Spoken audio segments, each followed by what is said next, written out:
Hi guys, welcome back. So as you probably remember, in last layout update I had mentioned something about a new video series coming. And this video series is basically going to be all about projects that regards to rolling stock and engines. So some of these projects may include like weathering, sound installs, custom detailing, and custom models basically. So it'll be strictly about that. It won't be included in my layout updates, so you'll have to watch these to see what I've done to certain rolling stock and engines. So I'm going to go ahead here and I'll show you some of the recent weathering jobs I have completed on my rolling stock, and then after that I'll show you some projects on the go. So let's get started. All of the models I'm about to show you are weathered by airbrush, and the colors I use in the airbrush or to weather these cars is burnt sienna hue, raw umber hue, carbon black, yellow oxide, neutral gray, and titanium white for the fade down.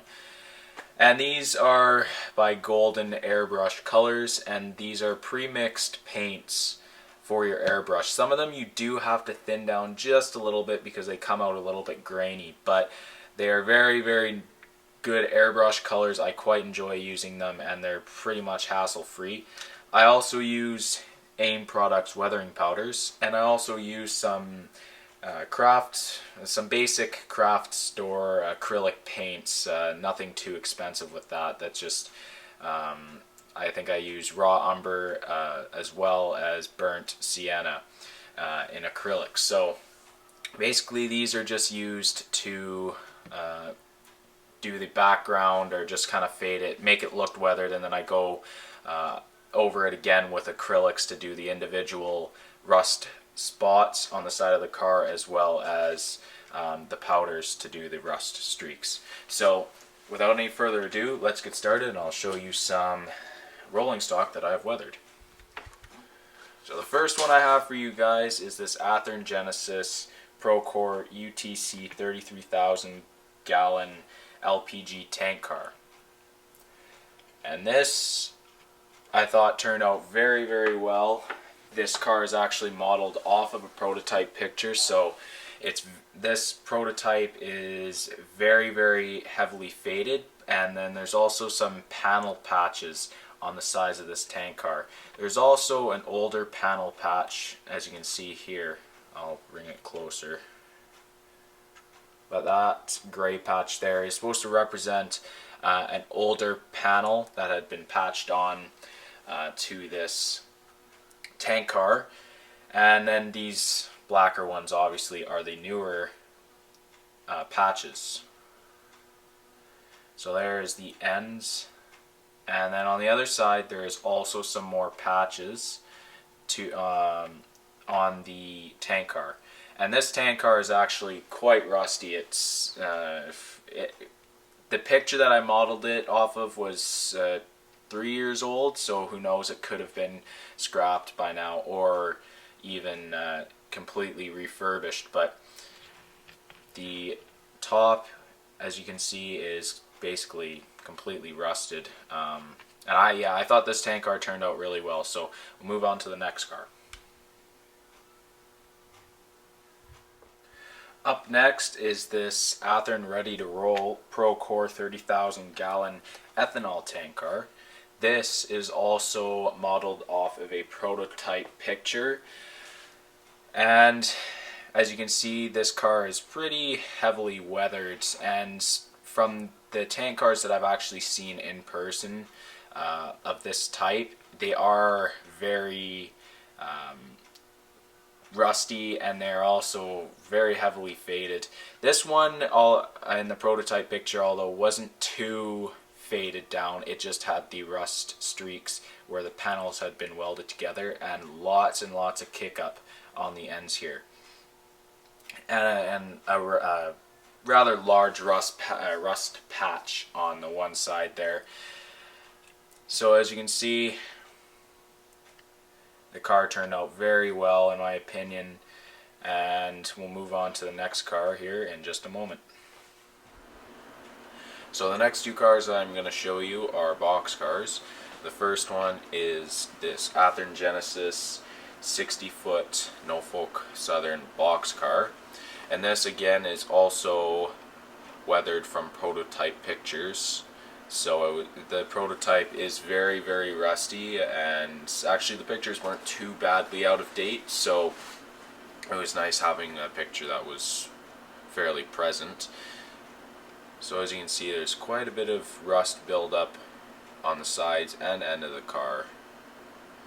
And the camera probably isn't picking up some of the details, but there's some rust streaking, some faded rust streaking and whatnot. So the car turned out very nice. The roof I'm most impressed with, and that is I achieved this effect of some panels not being rusted yet by actually just weathering and rusting the entire roof, and then I took just a damp Q-tip and I rubbed some of the ribs off to replicate that the rust hasn't built up on those ribs yet. So this car turned out very nice.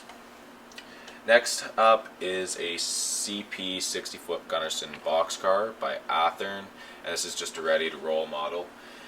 This car is also modeled after the prototype, and this car doesn't have a lot of rust on it. It is more just the grimy dirt buildup along the bottom sills of the car here. And I think this model turned out really well. The prototype also was quite faded. I didn't fade it as much as the picture that I printed out was, but I think this car turned out really well. Again, the roof is I achieved the same effect by using a Q-tip to rub off the ribs that don't have any grime buildup on them, and then the bottom is just rusty, and obviously the kick up from the wheels on a wet day with the oils and dirt on the rails. So I'll move on to the next set of cars here, and I'll be back in a moment. Next few cars I'm going to show you are grain hoppers and a variety of paint schemes. The first one is this Canadian Pacific in the Sioux Line reporting marks Trinity 3-bay hopper. And I have a couple of these to show you, but I didn't weather any of these off of prototype pictures. I just got a general idea of what these look like. Basically, some of them look brand new, some look like they should be scrapped, and others look just like they're starting to get rust, and others look like they're just they've been rusting for a while. This car, I kind of went with the rusting for a while sort of look, and as you can see, I just did some rust streaks down the side of the car. Right here is a scratch mark, and where it's rusted as if it's rubbed up against something. The top of the car, as you can see, has some rusty panels or walkway panels, and the trough style hatches, they don't have any rust on them except for these little lines here, and that's because those are the only metal parts on these. The actual hatches are plastic, and a lot of people I see weather those up as if they've been rusted, which most of the time is not prototypical because they're plastic. So all I did there was I weathered the few metal parts on these troughs, and that came out really nice. Here's the other side of the car. As you can see, I did a pretty rusted corner of the car here, and another fairly large rust streak on the other side. There's some few also rust patches on the car that aren't as noticeable, but on the bottom side of the car is just some general dirt and oil grime buildup from the wheels kicking up, that sort of stuff off the rails. So all in all, I think this car turned out pretty well. The ends of the cars obviously have some weathering as well. Wheels are weathered. So next car I have is this Saskatchewan Grain Car Corporation cylindrical hopper. And this one I'm most impressed with. I quite like how it turned out. I weathered this one after the prototype picture, and there's quite a few rust streaks on where all the panels have been welded together, or where the rust has started to form on this bracket that holds up the rustway that is just streaked down the side of the car. I also replicated some paint scratches or paint chips that have worn off. That's that white spots there, and along the top of the car where the paint is no longer there. The top of the car, as per prototype, I painted the hatches. One is still brown because that's the one that hasn't been replaced on the car. The others are white, and obviously they have been replaced. The walkways of the car are also weathered and faded. The other side of the car, again, some pretty heavy fading and weathering. There's lots of rust streaks as well on this side where the panels have been welded together, and also I've replicated some more paint chips where the paint is no longer there along the bottom sill of the car. I'll show you up close. Right in that corner there. The other side of the car is basically just some rust buildup and again oil and grime from the wheels kicking that up.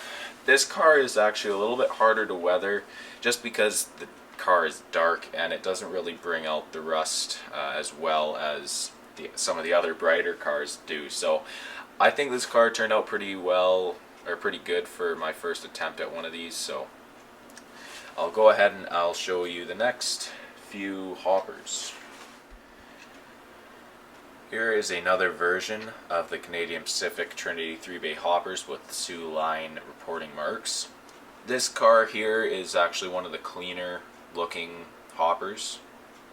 All that it really has is some very light rust streaks where the panels have been welded together, just as if it's starting to rust, and some other sort of heavier rusting where the ladder has been welded to the side of the car. On the roof is some rusting on these little metal clips on the trough style hatches. There's not a lot of rust on the hatches because they're plastic, obviously. Went over that earlier.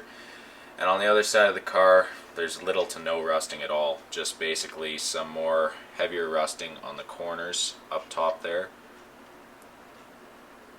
where the ladder has been welded to the side of the car. And it's more just kind of grimy oil buildup, especially on the bottom of the car here. The light will show that. So that's one of the cleaner looking cars. We'll go ahead and move on to the next one. And that is another Canadian Pacific hopper with the Sioux line reporting marks, except this one has the Golden Beaver logo right there. This one is one of the, I'd say, most heavily weathered Canadian Pacific ones I did. And as you can see, there is a very large rust streak on this side, on the corner of this car, some more fairly heavy rust streaks on the side of the car, as well as some rust buildup on the upper sill up here, as well as some fairly large scratch mark on the side of the car there, as if it's rubbed up against something and it's began to rust. The end of the car has some fairly heavy rust buildup as well. And the other side of the car isn't quite so bad, but it does have a fairly large rust streak here and another one there, and some rust buildup on the upper sill of the car. It also has a scratch mark, again as if it rubbed up against something and has began to rust. And the other end of the car here, the brake wheel is weathered, or the handbrake is weathered rather. The walkway is rusted, and to the best of my ability, I tried to weather a little bit inside. And I think that turned out good overall. On the top of the car, I rusted some more panels, and then as well as I rusted the trough style hatches, only because those ones were metal. They were actually aluminum. I know aluminum doesn't rust very often, but on the prototype picture it did show some rust, so I modeled it like that. And there's just a look at the bottom of the car. Some very heavy dirt and grime buildup on the bottom of the car.